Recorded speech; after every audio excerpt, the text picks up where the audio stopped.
एक बार फिर से हिंदी खबर पर आपका स्वागत है। मैं हूं आपके साथ सौम्या मिश्रा। तो बता दें, ऑपरेशन सिंदूर, जहां तमाम आतंकवादियों को ढेर किया गया भारतीय सेना के द्वारा। जब पूरा देश सो रहा था, जब पाकिस्तान सो रहा था, तो हम घुसे और दिवाली मनाकर लौट आए। बता दें कि राष्ट्रपति से मिल सकते हैं प्रधानमंत्री मोदी, ऑपरेशन सिंदूर की जानकारी दे सकते हैं। साथ ही प्रधानमंत्री ने कहा देश की सेनाओं पर गर्व है, और वाकई में देश की सेनाओं पर गर्व है। और ऑपरेशन सिंदूर की जानकारी खुद प्रधानमंत्री नरेंद्र मोदी राष्ट्रपति द्रौपदी मुर्मू को दे सकते हैं। तो ये बड़ा संदेश आज भारत की तरफ से आतंकिस्तान को दे दिया गया कि अगर हमें छेड़ोगे तो हम छोड़ेंगे नहीं। तो ये बड़ी खबर ऑपरेशन सिंदूर से जुड़ी हुई। ऑपरेशन सिंदूर की जानकारी दे सकते हैं प्रधानमंत्री नरेंद्र मोदी, राष्ट्रपति से मिलकर उन्हें पूरी जानकारी साझा कर सकते हैं।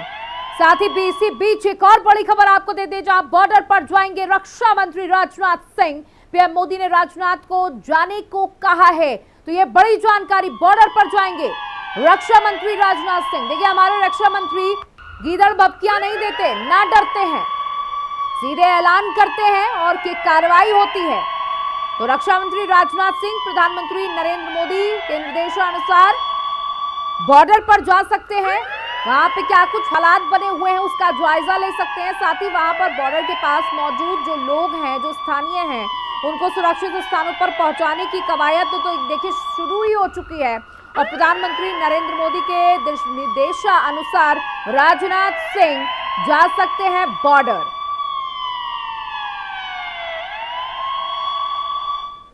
तो देखिए, भारत के अटैक से मौत के साए में है मसूद अजहर। मसूद अजहर की चिट्ठी से बड़ा खुलासा हुआ। मेरे परिवार के 14 लोग मारे गए, मौत की भीख मांग रहा है आतंकी मसूद अजहर।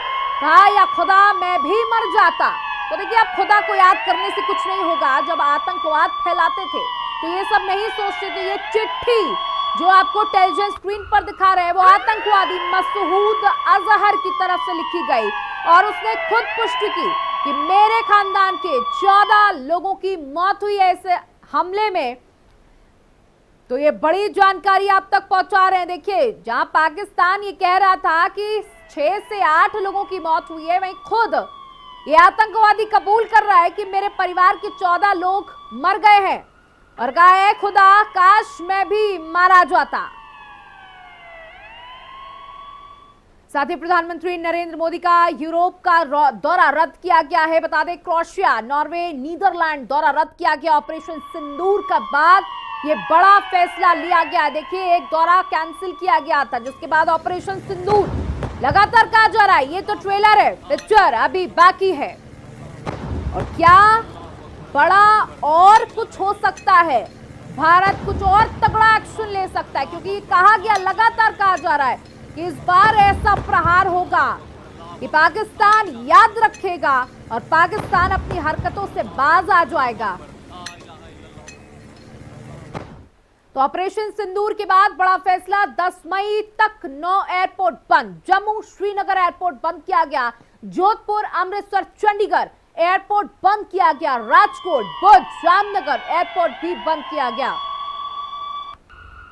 ये बड़ा फैसला लिया गया है 10 मई तक के लिए। आज 7 तारीख है, 10 मई तक के लिए बड़ा फैसला लिया गया है। साथ ही प्रधानमंत्री नरेंद्र मोदी ने तीनों सेनाओं की जमकर तारीफ की है। राजकोट, भुज, जामनगर एयरपोर्ट भी बंद। अगले आदेश तक 10 मई तक बंद रहेंगे ये तमाम एयरपोर्ट।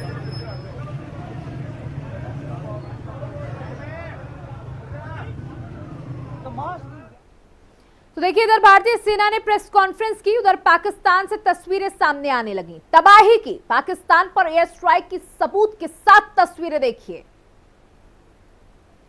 सबूत नंबर 1, पाकिस्तान पर हमला।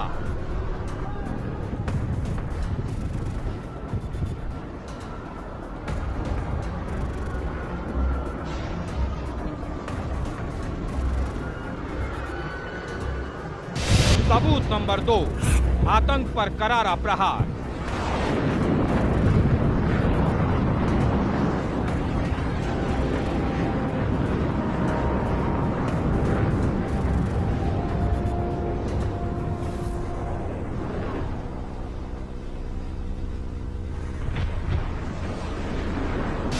नंबर 3, पहलगाम का बदला। हाँ देखना वाम कैसे आ रही है वहां से। अभी वीडियो कैच होगी वो डेरा मस्ती खाली करवाली भाई। हाँ देखना वाम कैसे आ रही है वहां से। अभी वीडियो कैच होगी। सबूत नंबर 4, चारों तरफ अफरा तफरी।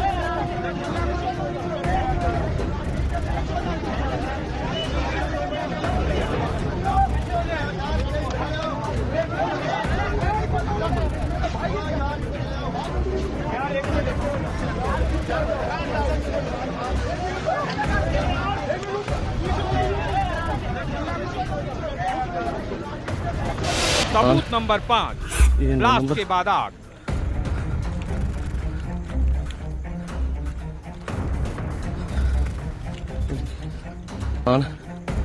ये 9 नंबर।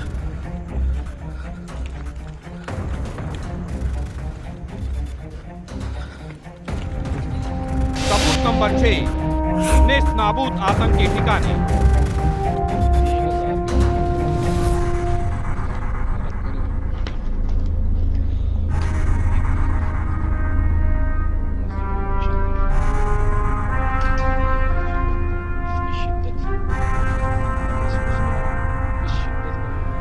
सबूत नंबर 7, लोगों की उमड़ी भीड़।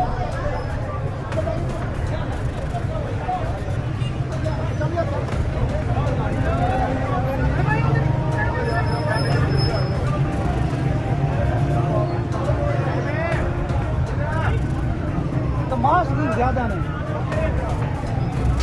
सबूत नंबर 8, आग के बाद धुएं का गुबार।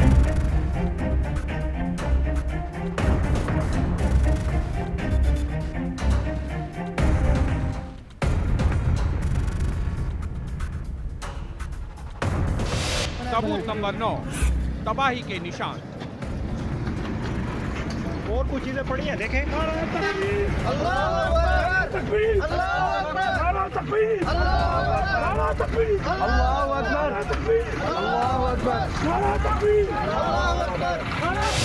सबूत नंबर 10, जैश मुख्यालय तबाह।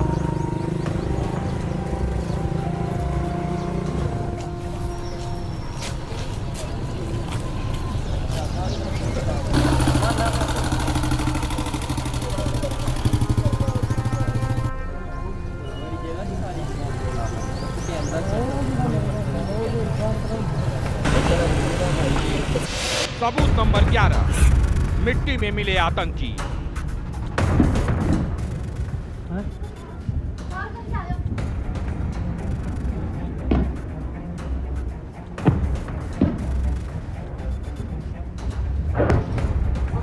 सबूत नंबर 12, एक्शन के बाद की तस्वीरें।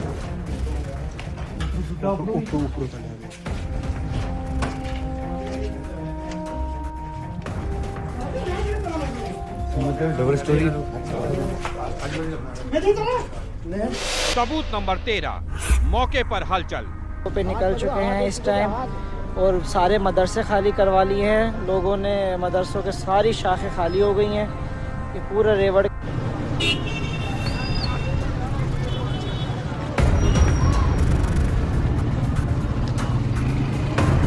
मदरसे खाली करा दिए होंगे लोग सारे भाई।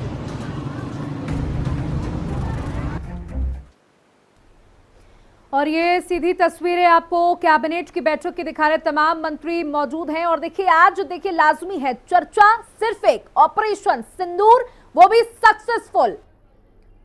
जो टारगेट लेके गए थे वो टारगेट पा लिया है। और प्रधानमंत्री नरेंद्र मोदी ने देखिए तीनों सेनाओं की तारीफ की है, जो कि बनती भी है। और तमाम मंत्री इस कैबिनेट बैठक में मौजूद हैं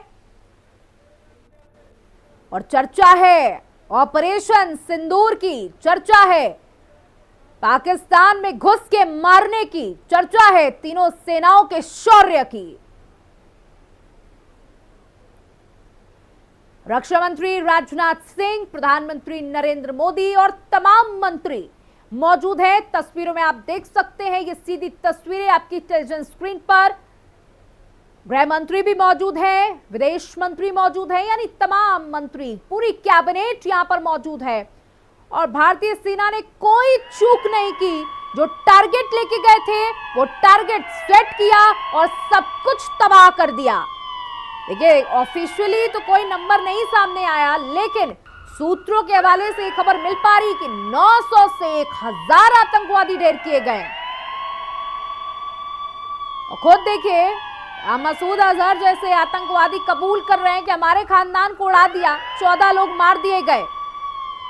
और प्रधानमंत्री नरेंद्र मोदी ने अपना यूरोप का दौरा भी रद्द कर दिया है। देखिए, सुगबुगाहट तेज है कि अभी कुछ और हो सकता है।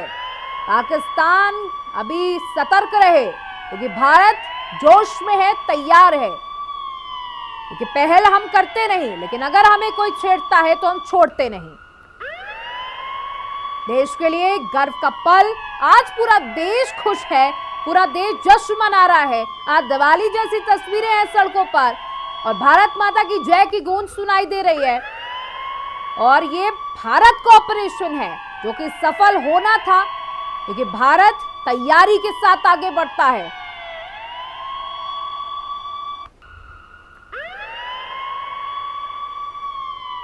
साथ ही बॉर्डर पर जाएंगे राजनाथ सिंह, वहां की स्थितियों को परखेंगे।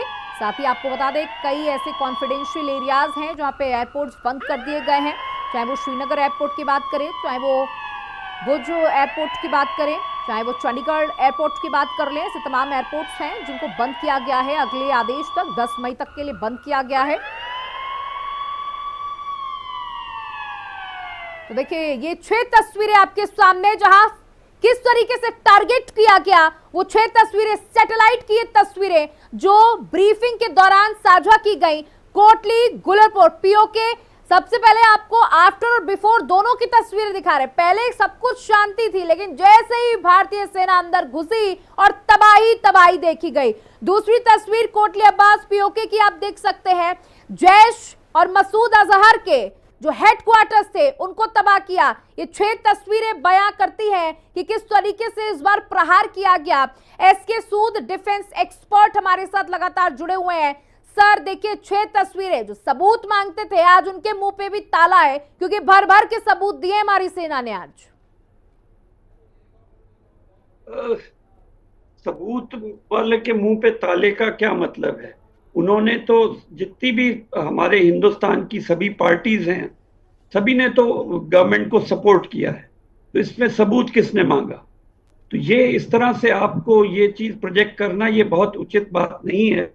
पूरा देश इस समय हिंदुस्तान की सरकार के साथ, सर, जब पुलवामा अटैक हुआ था तो इस देश की पॉलिटिकल पार्टीज में विपक्ष में बैठे लोगों ने तमाम सबूत मांगे थे, तो शायद इस बार आपने अगर पुरानी हिस्ट्री में जाते रहना है तो आप करते रहिए, फिर मुझे इस पैनल पे बैठने की आवश्यकता नहीं है।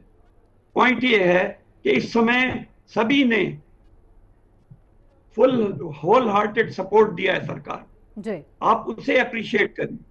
आप सबूत मांगना मेरे ख्याल में अगर उस समय मांगे गए थे तो उसमें कोई गलती नहीं है।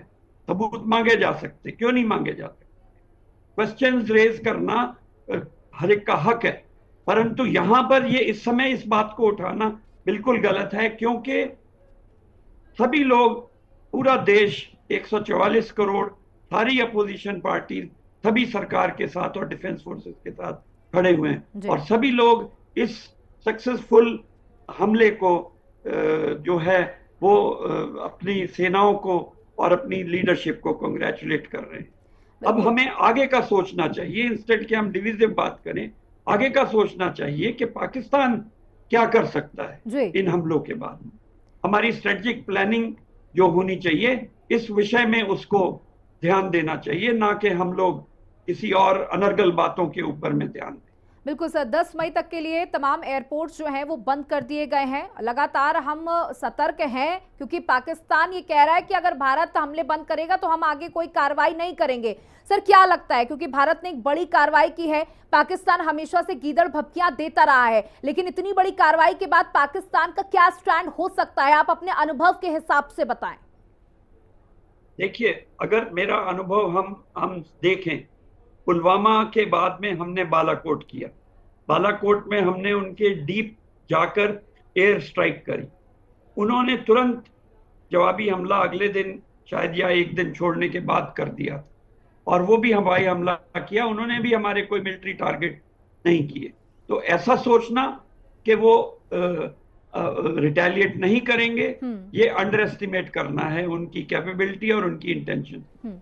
हमें हर इवेंचुअलिटी के लिए तैयार रहना आवश्यक है, कुछ भी कर सकते हैं जी। मेरे ख्याल में वो बहुत एस्केलेशन नहीं करना चाहेंगे, और जिस तरह का हमला हमने किया है मिसाइल से, शायद इसी तरह के कुछ टारगेट्स वो भी सेलेक्ट करके, और मेरे ख्याल में वो टारगेट्स ज्यादातर लाइन ऑफ कंट्रोल के नॉर्थ की तरफ होंगे, उनको वो टारगेट करेंगे, और शायद ड्रोन से कुछ हमले करें टारगेट में। और जैसा कि आप सभी जगह पे सूचना है, लाइन ऑफ कंट्रोल के ऊपर पूरी लाइन ऑफ कंट्रोल हॉट हो रखी है, जहां पर लगातार गोलाबारी चल रही है और हाई ट्रेजेक्टरी वेपन्स, मॉर्टर्स, शायद आर्टिलरी की भी खबरें आ रही हैं का इस्तेमाल हो रहा है। तो जो लाइन ऑफ कंट्रोल के नजदीक हमारी आर्मी एस्टेब्लिशमेंट्स हैं, हमारी जो पोस्टें हैं, उनके ऊपर हमले हो सकते हैं, उनके ऊपर फिदाइन अटैक हो सकते हैं, उनके ऊपर उनकी एसएसजी वगैरह के लोग अटैक कर सकते हैं। हमें उनके लिए ध्यान देना है, हमें ड्रोन्स के खिलाफ कार्रवाई करनी चाहिए, ड्रोन्स को डिटेक्ट करने के लिए हमें ध्यान दें। और जो हमारी अंतर्राष्ट्रीय सीमा है, उसके ऊपर सीमा सुरक्षा बल को भी और अलर्ट होने की आवश्यकता है, क्योंकि यहाँ पर वो अपने मिलिटेंट्स टनल के द्वारा या ड्रोन्स के द्वारा उनके लिए लॉजिस्टिक्स सप्लाई कर सकते हैं। तो हमें इन सब चीजों पे ध्यान देने की आवश्यकता है। मेरे ख्याल में कोई बहुत बड़ा हमला नहीं करेंगे वो, परंतु जो लेस देन थ्रेशोल्ड, जो जैसे हमले हमने किए हैं उसी प्रकार के हमले वो भी कर सकते हैं। इसके अलावा वो ड्रोन इत्यादि का इस्तेमाल कर सकते हैं, जिससे कि चीजें एस्केलेट ना हो और एक फुल फ्लेज्ड वॉर के चांसेस ना बने। अगर सर हम अपनी इंटेलिजेंस की चर्चा करें, क्योंकि जिस तरीके से रॉ ने काम किया, जिस तरीके से आईबी ने काम किया, और उसके बाद टारगेट सेट करके हमने चिन्हित करके टारगेट्स को खत्म किया, अब यहाँ पर जिस तरीके से आप लगातार ये कह रहे हैं कि पाकिस्तान भी कुछ इसी तरीके की चीजें कर सकता है, तो हम अपनी टेक्नोलॉजी पर कितना भरोसा कर सकते हैं, अपने इंटेलिजेंस पर कितना भरोसा कर सकते हैं अगर पाकिस्तान इस तरीके का हमला करता है? तो मेरे ख्याल में तो हमारी फौज के पास अच्छी टेक्नोलॉजी है ऐसे हमलों को काउंटर करने के लिए, और वो उसकी, क्योंकि ये इतना बड़ा स्टेप्स लिया गए हैं, तो इन सभी कॉन्टिजेंसीज की हमारी फौज ने तैयारी की होगी, और वो इसको काउंटर करने के लिए पूरी तरह से तैयार हों। हमें सिर्फ देखना ये है कि ये चीज एस्केलेट होके आउट ऑफ कंट्रोल ना हो जाए और एक फुल फ्लेज्ड वॉर की तरफ अग्रसर ना हो जाए। बिल्कुल, हमारे साथ हमारे जुड़ चुके हैं, उनसे भी बातचीत कर लेते हैं। हमारे साथ कर्नल रिटायर्ड एसपी सिंह जुड़ चुके हैं, डिफेंस एक्सपर्ट हैं, उनसे जानकारी ले लेते हैं। सर देखिए, अगर हम और पूरी दुनिया का इस पर स्टैंड देखें तो इजराइल जैसे देश ने, अमेरिका जैसे देश ने, वो शुरुआत से आतंकवाद के खिलाफ बयानबाजियां कर ही रहे थे और भारत का सपोर्ट कर रहे थे, और आज जब ये हमला किया भारत ने, उसके बाद भी उनका स्टैंड क्लियर था कि वो भारत के साथ है। लेकिन चीन जो हमेशा एक डबल स्टैंडर्ड बिहेवियर करता रहा है भारत के साथ, ये तो कह रहा है कि हम आतंकवाद के खिलाफ हैं, लेकिन वो ये भी कह रहा है कि ये जो भारत ने हमला किया है इसकी मैं निंदा करता हूं। देखिए, सबसे पहले तो मैं ये बात कहना चाहता हूँ कि जो पुलवामा में अटैक हुआ है, जिसमें हमारे जो निहत्थे जो टूरिस्ट थे उन पर अटैक किया, ये बहुत ही कायराना अटैक हुआ है और आज तक हिस्ट्री। हाँ, दूसरी बात है कि देखिए, अभी ये हुआ था अब 22 अप्रैल को, 22 अप्रैल से और 6 की रात को हिंदुस्तान ने एक्शन लिया है। तो अभी ये लोग अभी काफी टीवी के अंदर काफी जो अपोजिशन पार्टी है, कुछ हमारे हिंदुस्तान के हमारे जो सभी बोल रहे थे कि इतना लेट क्यों। देखो, कोई भी चीज, किसी भी कार्य को शुरू करने के लिए काम एंड कंपोज प्लानिंग होती है, और फौज के पास पूरी कंपोज प्लानिंग के साथ में काम। नंबर किसी भी देश को यदि हराना है तो सब लड़ाई के मोर्चे में नहीं, उसकी इकोनॉमी को पहले हमने उसका पानी उसका बंद कर दिया है, वहां स्टॉपेज कर दिया है। इसके बाद हमने डिप्लोमेटिक अटैक किया है उसके ऊपर। डिप्लोमेटिक, ये हमारी जो लड़ाई से पहले जो युद्ध के हमले पहले की जो पहली कार्रवाई है, डिप्लोमेटिक अटैक में हमने पूरे विश्व के जितने भी हैं जो बड़े बड़े देश है सबको अपने साथ में लिया है, और हमको ये बताया है कि ये हिंदुस्तान पर हमला नहीं है, ये एक मानवता का, टेररिस्ट का, आतंकवाद का मानव हमला है, ये सिर्फ हिंदुस्तान का नहीं है। तो इसमें पूरा देश, पूरा विश्व हमारे साथ में है। एक्टर की जितने भी मुस्लिम कंट्री थे सब हमारे साथ में। पिछले दिनों आपने सुना होगा पाकिस्तान के प्रधानमंत्री हर जगह ढूंढ रहे हमारे हमला करने वाला है, हमारी मदद। जो डिप्लोमेटिक अटैक हुआ, रशिया हो गया या जितने भी है ना, सब बोले कि इसको भाई हिंदुस्तान को अभी उसका बदला लेना चाहिए और हम बदला लेंगे। तो सबसे बड़ी दूसरी, क्योंकि ये जो अटैक हुआ है इसके पीछे जो पाकिस्तान का जो भी चीफ होता है ना, कोई चीफ जब रिटायरमेंट 2-3 महीने पहले होता है तो वो हमेशा अटैक करता है। इसमें अटैक जो हुआ है ये ISI का और प्लस जो वहां का राष्ट्र सेनाध्यक्ष है मुनीर का, इनका दोनों का हाथ है, क्योंकि मुनीर अक्टूबर में रिटायर होने वाला है। वो चाह रहा है कुछ न कुछ करके मैं इसको यहाँ पर एक्सटेंशन लूं। इसके बाद में भारत की जो तैयारी, भारत ने इतने अच्छे ढंग से तैयारी किया है, चाहे हथियार से आकाश, पृथ्वी और जल, तीनों के अंदर पूरा अपना जाल बिछा दिया है। इसकी दूसरी बात, पाकिस्तान के पास सिर्फ 4 दिन लड़ने के लिए वो है हथियार और गोला बारूद है। उसका कारण ये है कि उसने जो पहले वो हमेशा हथियार मांगता रहा सबसे, तो उसने यूके ने यूनाइटेड किंगडम में जो उसके हथियार वगैरह दिए थे, इसकी इकोनॉमी इतनी खराब थी, इसने इसको यूक्रेन को भेज दिया। तो अभी इनके पास अपनी रक्षा के लिए कोई हथियार नहीं है। ये पूरी तरह से एक किस्म से उसके लिए बैंकरप्ट हो चुके हैं हथियारों के लिए, और इनके आर्थिक स्थिति इनकी बिल्कुल खत्म हो चुकी है।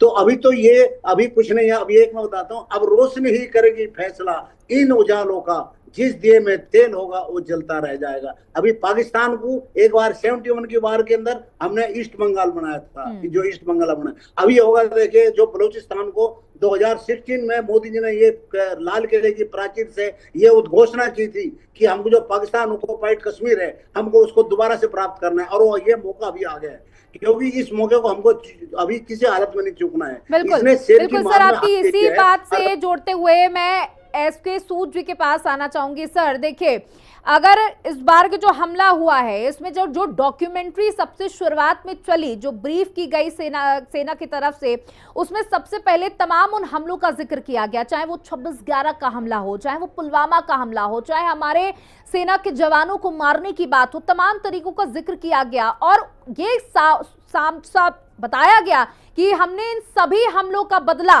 आज लिया है। जी, तो मेरा ये कहना है और मानना है कि हमने जितने भी टारगेट सेलेक्ट किए वो बहुत, आपको मेरी आवाज आ रही है या बिल्कुल नहीं? बिल्कुल आपकी आवाज आ रही है सर। मेरी तरफ से फ्रेम फ्रीज है इसलिए मैंने नहीं सर, अब आप ठीक तो ठीक है। तो हमने जितने भी टारगेट सेलेक्ट किए हैं वो बहुत सोच समझकर सेलेक्ट किए हैं, और वहां पर जितना भी मिलिट्री करेक्शन टेररिस्ट इंफ्रास्ट्रक्चर था उनको हमने खत्म किया है। तो ये बहुत अच्छी बात है, परंतु हमें यहाँ पर रुक नहीं जाना चाहिए, क्योंकि टेरर इंफ्रास्ट्रक्चर एक लिमिटेड एरिया में नहीं होता है। टेरर इंफ्रास्ट्रक्चर उनका वाइडली स्प्रेड होगा, और जैसा कि आपने कश्मीर में भी देखा, माओइस्ट एरिया में भी देखते हैं, हम कहते हैं कि टेररिज्म खत्म हो गई, परंतु कोई ना कोई घटना हो जाती है जहां पर फिर से वो रिवाइव हो जाती है। तो हमें लगातार इसके ऊपर वॉच रखना चाहिए, लगातार इंटेलिजेंस कलेक्ट करनी चाहिए, और उनके ऊपर जहां भी संभव हो उनके ऊपर कार्रवाई होनी चाहिए। बिल्कुल। साथ ही साथ हमें अपने अंदरूनी बड़ी अच्छा काम किया है रॉ ने और दूसरी इंटेलिजेंस एजेंसीज ने, जो इन्होंने पिन पॉइंट इंफॉर्मेशन दी, इनके कैंप की लोकेशंस की थी।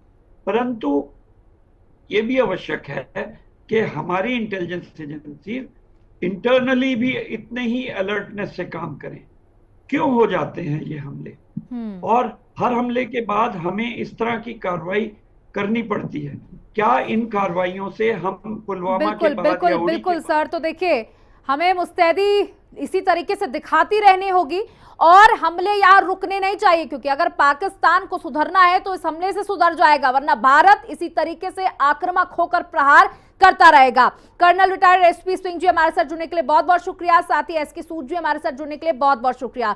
लगातार ऑपरेशन सिंदूर के तहत आपको बड़ी अपडेट देते रहेंगे। यहां वक्त हो चला एक छोटे से ब्रेक का।